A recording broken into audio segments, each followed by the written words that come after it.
Hey, what's up guys? Today I'm doing a review on the Steel Sweat Senshi boxing gloves. So stay tuned.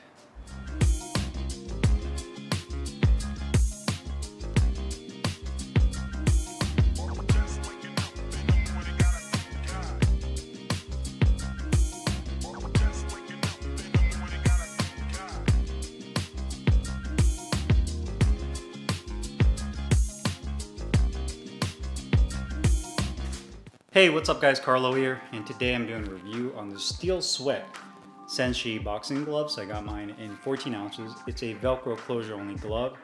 You can get this anywhere between 8 to 16 ounces and only in this one design colorway. Now I know what you guys are thinking.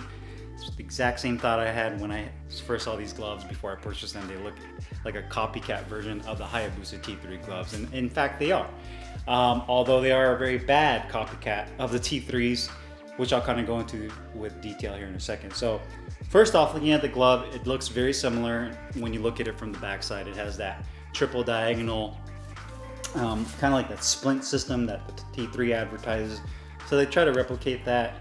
The glove is made in Pakistan. It does use synthetic leather on the outside as well as a suede for the thumb, like the T3 for wicking away moisture. You have the Senshi script on the back of the hand. You also have Steel Sweat with the SS logo that kind of forms a shield. Right there, it does use multi-layer foam padding, which is very stiff, which we'll go over here in a second. You also have kind of the stitching that goes over the knuckle area around onto the fingertip and back up. And on the palm side, you can see it does have a fairly large grip bar. It's a good size, ventilated holes all around the palm and finger compartment, as well as on the thumb. Another piece of suede on the outer palm side right here that's pretty thick as well. I guess that's more or less for parrying and blocking kicks or punches. And you also have Steel Sweat right there, more of the script. And unlike the T3, this doesn't have a dual X closure wrist. It just has a standard Velcro strap that goes across and a tricot liner on the inside. You also have about maybe a 1/4 inch of stiff padding that goes up to right about here on this side, as well as on this side, and it ends right here with that piece of suede padding. I'd say the back of the wrist has about 1 inch of stiff density padding, feels like EVA, and you also have that 14-ounce tag, and that's pretty much it. So again, some similarities to the T3, but you'll also notice that the shape looks a little off too. You can see that it doesn't have that same conical shape, and that this finger compartment, this hand area, looks just odd, right? It doesn't look the same as the T3, and obviously the Velcro strap. So again, kind of a cheap imitation of the T3. Now quality-wise, the gloves definitely are not up to par in regards to the T3, and just if I were to say by itself, the microfiber that they use, or the synthetic if you want to call it, does feel a little bit more on the rugged side. It does have that same texture like the T3 does, but it's not the same material. It has more of a tackier feel to it. You'll also see that there's some issues with the stitching, like right there on the top. The weight of the gloves came at around like 13.8 and 13.3 ounces, so it's a hair, I'd just say about a 1/2 ounce underweight, so not too bad as far as weight goes. And you can also see some scuffing right here on the back of the glove. The gloves actually came like that. That wasn't from me using them. And it just doesn't feel premium. It just has kind of like this cheap, tacky feel to it, if that makes any sense. You can see, stitching on the palm looks pretty good. And again, when the Velcro is closed, you'll notice that it has almost like this little piece that just kind of pops out. So just kind of the little fitment issue right there in terms of that piece kind of flaring out right there. The liner is nice on the inside. The cuff looks pretty good. You can see, again, I'd say like, I don't know if that's like some kind of marking, like a stain. The edges look okay. And I'm just not a big fan of the stitching over this hand compartment area. The padding on the back looks fine. But outside of that, I would say those are kind of the main concerns. I would say is just a little extra marks right there and the stitching. Comfort of the glove, when you slide your hand in here, the liner does feel good, but the glove is extremely stiff.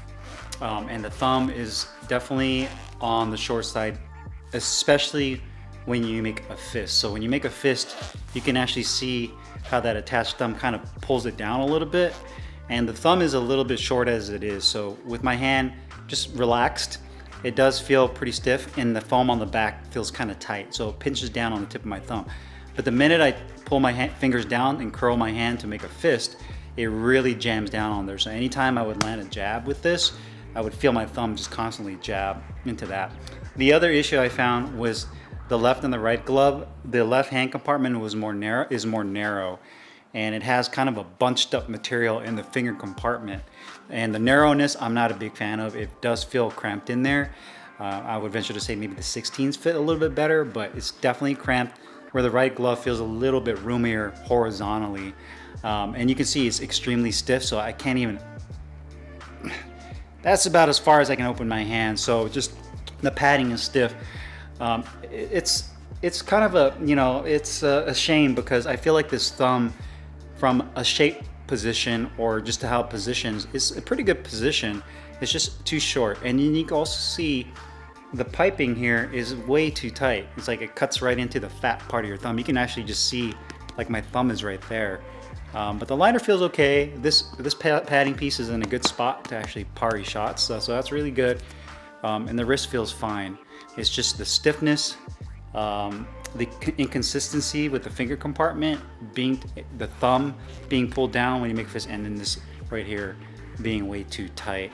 Protection and performance, this glove is definitely more of a protective glove. You don't really get much feedback from this glove because of how stiff the padding is with it. But it does a good job of absorbing shock fairly well. My only issue is, again, the comfort of the glove when you're landing shots. It's just with my finger being cramped, the thumb being short, and my hands just are not in a comfortable position, and then this being too tight. But definitely more on the shock absorbent side. Definitely not a puncher's glove. If you're looking for that glove that you can really sink your knuckles in and feel that pop and feedback, I would not categorize this as those gloves. Cost-wise, these gloves are $69. So cost-wise, they're much cheaper than the T3s, even though they're basically a copycat version of them. But to me, they're nowhere near close to those, in my opinion. And for a $69 glove, excuse me, in general, I would stay away from these, just because at that price point, you can get yourself some like Venom Impacts. You can go up a couple, like $10, $20, get yourself some Hayabusa H5 gloves, which are to me way better than these. So I just feel like these are just kind of a lackluster copycat version of the T3s, in my opinion. And if they were going to do it all over again, in my opinion, they should have just done it right, not copy them straight up, but make it better, as good or better than the T3s if you're going to do that. Otherwise, you're just kind of shooting yourself in the foot, in my opinion. So if you guys have any questions or comments, make sure you guys leave them down below in the comments box. I'll put the link in the description box where you can find these Steel Sweat Senshi boxing gloves. I'll see you guys later. Peace.